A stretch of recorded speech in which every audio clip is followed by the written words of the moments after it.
Etienne-Jules Marais e Edward Muybridge. O pré-cinema meio pode ser sintetizado nos trabalhos dessas duas figuras, que eram fotógrafos, que acabaram se tornando fotógrafos, mais do que isso. Acho que além dos trabalhos desses pioneiros da fotografia já se tornando móvel, né, já se tornando em movimento,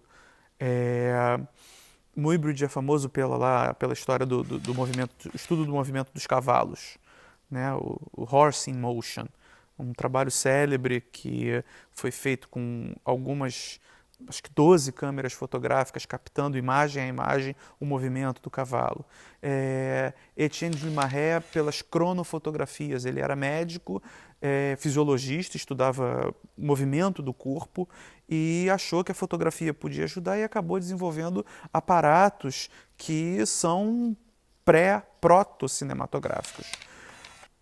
Uma outra origem para o pré-cinema pode ser pensada na filosofia, nos trabalhos, em específico no livro do Francis Bacon chamado A Nova Atlântida, em que ele diz que num lugar utópico você já teria casas de ilusões dos sentidos, onde todas as espécies de projeções poderiam ser feitas, projeções de imagens, simulação de imagens como nos prismas, algo bem próximo até não só do cinema, que ainda não tinha sido inventado, mas talvez de um cinema que hoje a gente chama de pós-cinema, mais próximo desse cinema imersivo, bem próprio de uma nova questão das imagens e dos sons.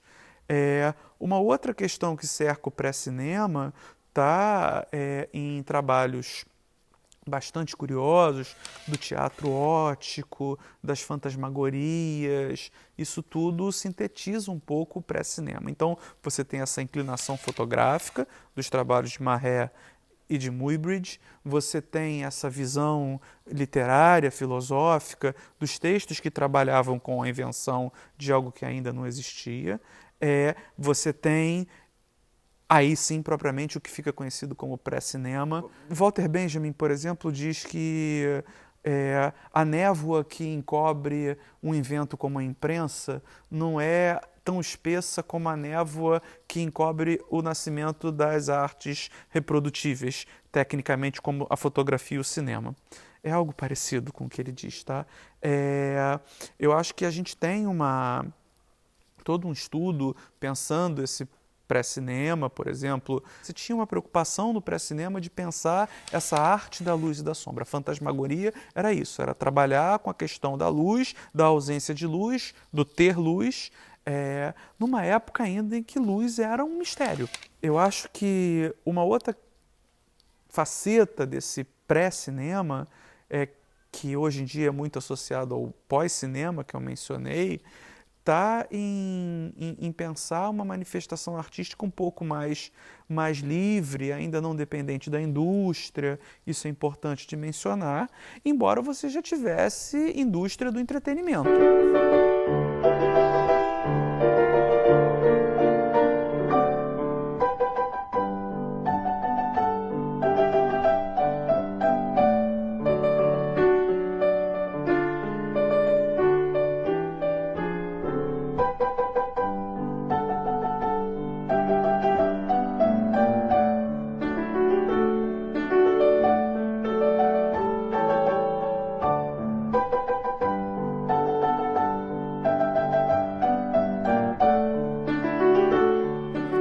Famoso primeiro filme que estava num programa, não é o primeiro filme, ele era um filme de um programa, né, o famoso A Chegada do Trem à Estação, que durante muito tempo se tinha a ideia de que o público achava que o trem ia passar por cima, que as pessoas saíram horrorizadas. Houve, é claro, né, já se desmistificou muito disso. Sim, muitos ficaram tensos com aquelas imagens aparecendo do nada e aquele trem se aproximando, mas o professor Tongani, por exemplo, não encontra nos relatos da imprensa da época informações muito concretas de que isso tenha realmente acontecido. Tem histórias de filmes de trem, momentos depois, que sinalizam que isso acontecia. O que fica conhecido, então, como o primeiro cinema seria esse momento histórico aí, que vai de em torno de 1895, aí eu já pulo de 1894 para 1895, porque no final de 1895 é quando a gente tem a primeira exibição pública, a primeira sessão pública. Já se tinham sessões antes, mas a primeira sessão pública vai se dar lá no final, 28 de dezembro de 1895. Era um cinema altamente sensorial, sem uma narrativa como o cinema clássico narrativo dos anos 10 vai trazer para o cinema. Então, falar de primeiro cinema é falar, sobretudo, dessas características de impacto no espectador, é falar de espectador. Curiosamente, o primeiro cinema ele é muito mais voltado para se pensar o espectador do que para se pensar o próprio filme. E primeiro cinema é uma expressão que aqui no Brasil a gente deve a uma pesquisadora fantástica chamada Flávia Cesarino Costa. O trabalho da Flávia Cesarino, Primeiro Cinema, é a tradução da expressão early cinema, cinema dos primórdios, por vezes, e um conceito já dado como ultrapassado, cinema primitivo era uma outra expressão.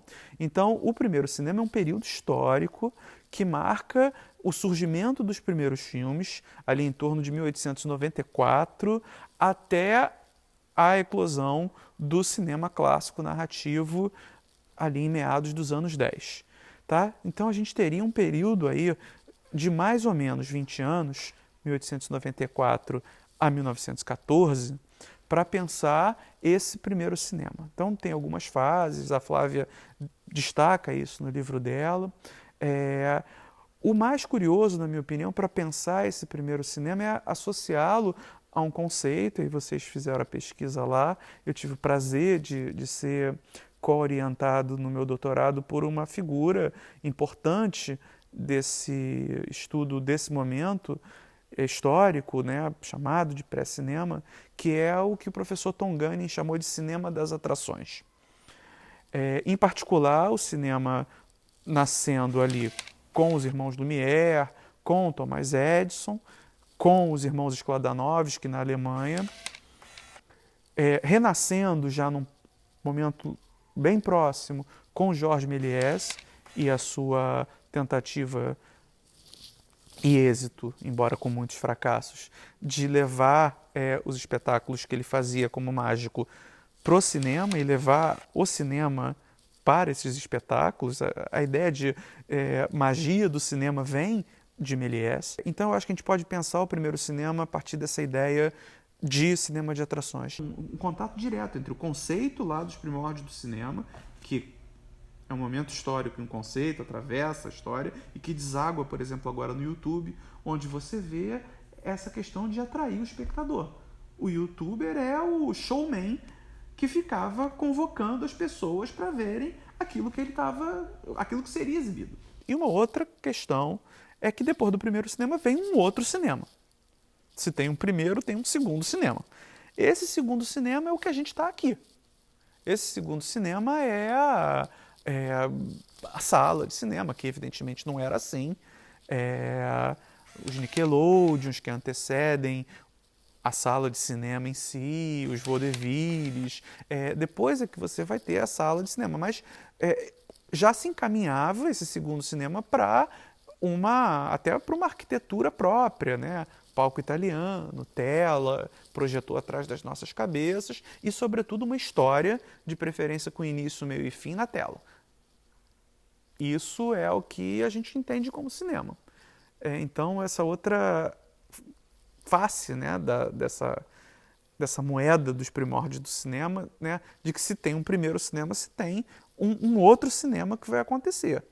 E aí o conceito de cinema de atrações que eu mencionava, ele se torna algo importante porque o próprio Tom Gunning vai dizer é um momento histórico, mas é também um conceito que atravessa a história do cinema.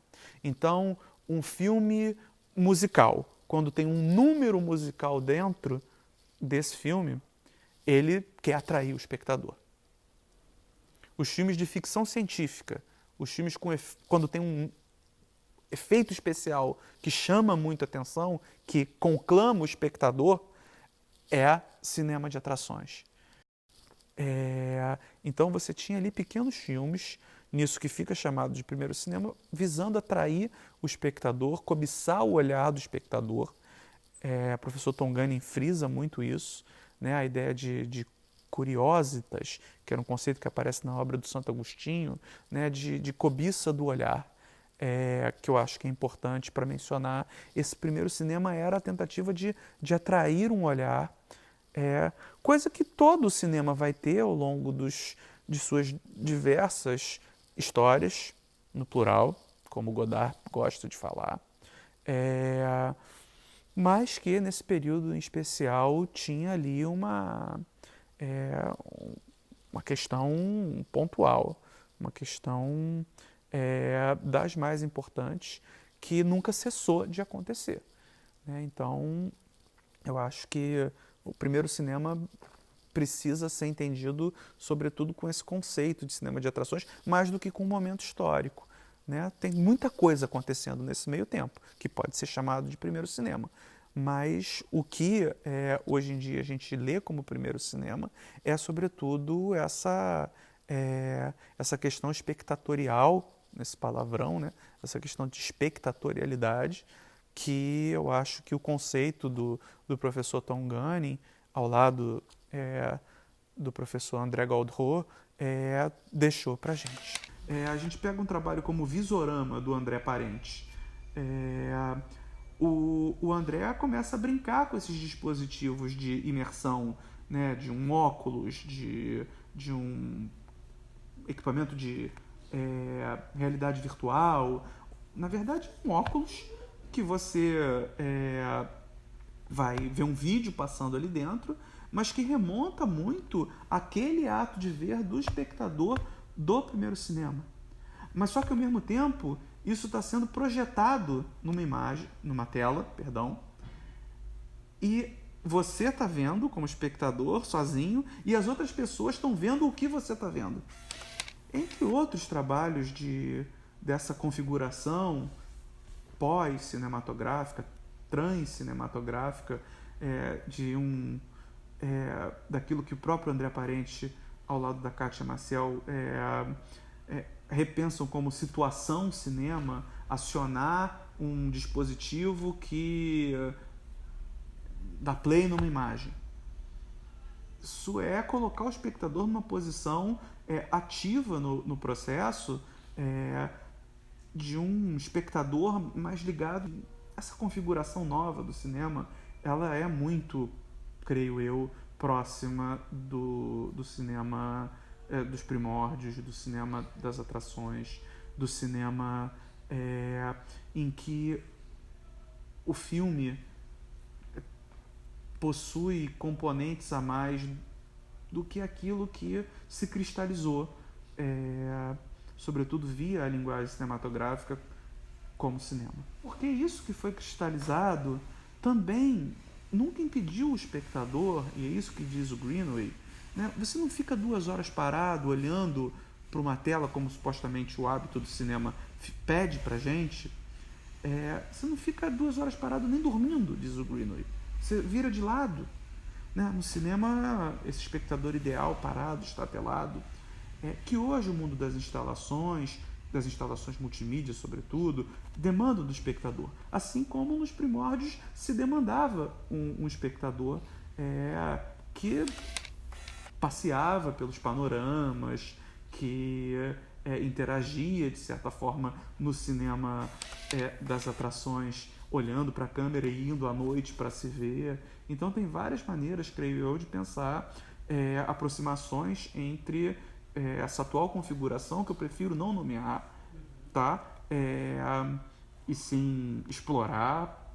Os conceitos são bacanas para isso. A própria ideia de pós-cinema é bacana para pensar.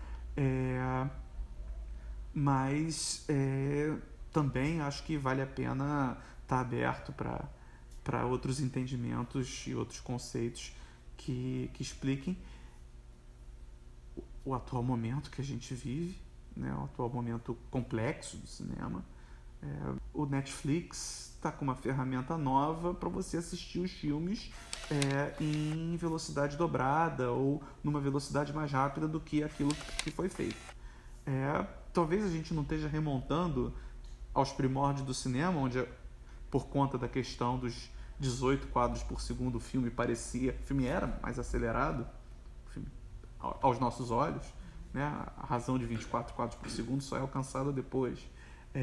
E agora o Netflix vem com uma ferramenta para você. Não é você que vai lá e acelera, não. Já vem acelerado se você quiser. Não sei se inclusive isso já está lá como ferramenta do Netflix, mas já li sobre que estava em vias de acontecer. Então, várias configurações são bem possíveis e passíveis de serem pensadas como pré-cinematográficas, como partes do primeiro cinema. E isso mostra pra gente, aproveitando a questão de vocês, isso mostra pra gente que, e aí eu concordo com o Greenway, o cinema ainda está num momento muito inicial. A gente já viu tanta coisa em 140 anos quase, 1895, primeira sessão pública, até hoje, 130 anos quase, mas talvez a gente tenha visto pouco, né? Se a plateia do Trem Chegando à Estação não ficou tão horrorizada, eu, quando coloco um display desse de realidade virtual, eu tenho sensações ali bastante estranhas, às vezes necessidade de tirar. Eu, quando estou num filme 4D, né, em que a cadeira se move, em que a temperatura muda, um ambiente todo novo, mas que, sim, os panoramas, né, a parte importante do pré-cinema já trazia. Eu acho que a gente tem que pensar essas diferentes, e sobretudo o primeiro cinema, o pré-cinema, como um momento daquela experiência que, é claro, repercute, reverbera, reacentua-se, ressignifica-se nos dias de hoje. Pensemos de várias maneiras. Eu acho que tem várias possibilidades da gente pensar que a história de uma arte tão jovem, no final das contas, ela tende a se repetir, né? O GIF animado é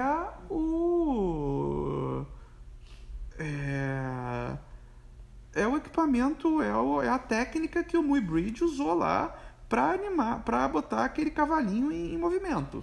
Escrevi um artigo pensando como certas máquinas de visão, né, como o fenacistoscópio, como outras máquinas estereoscópicas, por conta do loop, por conta do giro, de certa forma prenunciavam o GIF animado, né? Um tipo também de GIF, esse que é feito a partir de fotografias, por exemplo. Né, porque o próprio GIF já, né, por conta da sua rápida popularização, já se transforma em outras coisas. Mas, sem dúvida, a gente pode pensar essas questões que uma imagem circular, em loop, tinha lá nos primórdios, pré-cinema, agora nesse momento novo das imagens em movimento, né? Então, o GIF, de certa forma, ele emula máquinas estereoscópicas, ele, de certa forma, claro que de uma forma muito mais fácil, né? Os celulares já saem até com a capacidade de você faz uma foto contínua, dispara lá, salva em GIF e está pronto. Fazer aquilo no momento em que aquilo era feito, com as diferentes possibilidades, com as diferentes técnicas, era muito mais complexo. Mas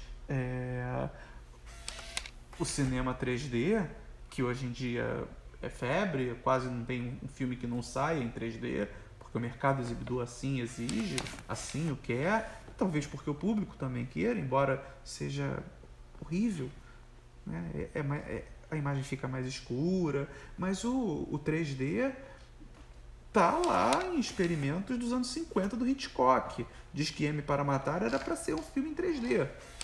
Para um pesquisador, historiador do cinema, um pesquisador fantástico chamado Thomas Elsasser, o próprio filme dos Irmãos Lumière célebre, A Chegada do Trem à Estação, já teria uma centelha do filme 3D. Tem um artigo que ele lançou há pouco tempo sobre isso. Então, essas idas e vindas, o GIF emulando as máquinas estereoscópicas, o fenacistoscópio, saiu. Na minha opinião, possível de ser pensado, e mais do que na minha opinião, no que eu venho levantando como pesquisa, na minha pesquisa, é bem próprio de ser pensado de forma correlata, de forma estendida.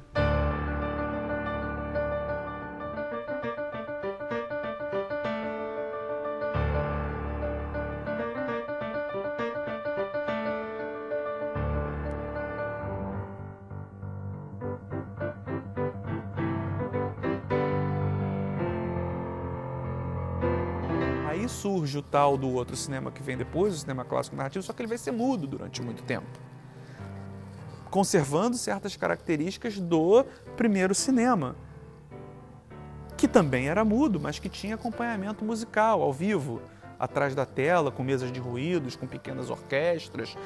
Só que aí tem toda uma outra história do cinema, até desaguar no cinema sonoro.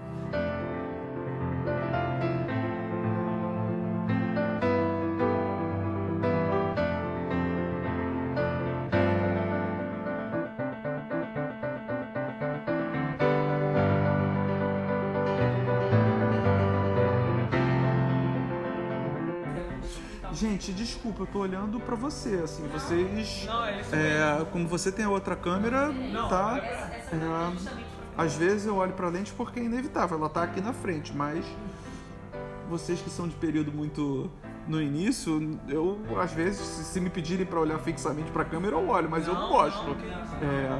Aliás, essa é uma questão que a gente pode falar.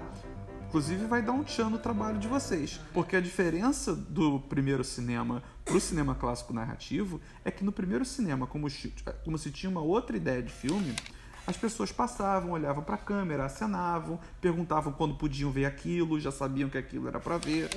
O cinema narrativo vai acabar com isso. Olhar para a câmera não. Olhar para a câmera só quando a linguagem cinematográfica tiver avançado, e o avanço dela é muito paulatino, às vezes mais rápido, às vezes mais devagar, mas em geral paulatinamente. E o que acontece é que logo de cara os filmes clássicos narrativos vão tentar parar, fazer com que os atores parem de olhar para a câmera, quebrar a quarta parede, né? Já que você então não pode olhar, quando você olha você quebra a quarta parede, você se direciona o espectador. Os filmes do cinema que antecede o cinema clássico narrativo, eles são filmes que esse conceito vindo da arte teatral acho que nem cai por terra, acho que nem existe. Analisem a obra, por exemplo, do Georges Méliès, que ele atua, né? Ele era um artista completo que atuava nos filmes, dirigia os filmes, é o primeiro camarada a falar de mise-en-scène para cinema, um termo que ele pega do teatro, né? Essa questão da direção. E como ele vem dos espetáculos de magia, de pantomima, ele acaba muitas vezes olhando, se dirigindo à câmera. Nos filmes dos Irmãos Lumière, que são de apelo mais documental, você vê as pessoas passando e olhando para a câmera. A câmera chegava, o cinematógrafo, câmera e projetor dos Lumière, chegava num determinado lugar, as pessoas já sabendo daquilo acenavam, e aí se viam à noite. aonde aquilo estava sendo exibido, não numa sala de cinema, repito, né? Num café, num espaço preparado para aquilo, mas não num palácio cinematográfico, não numa sala de cinema como a gente está acostumado no shopping hoje em dia, infelizmente mais no shopping do que em qualquer outro lugar. Então essa questão do olhar para a câmera, que eu acabei evitando aqui, o primeiro cinema, olhar para a câmera era quase que, assim, era natural olhar para aquilo. Você não sabe o que é aquilo, você olha.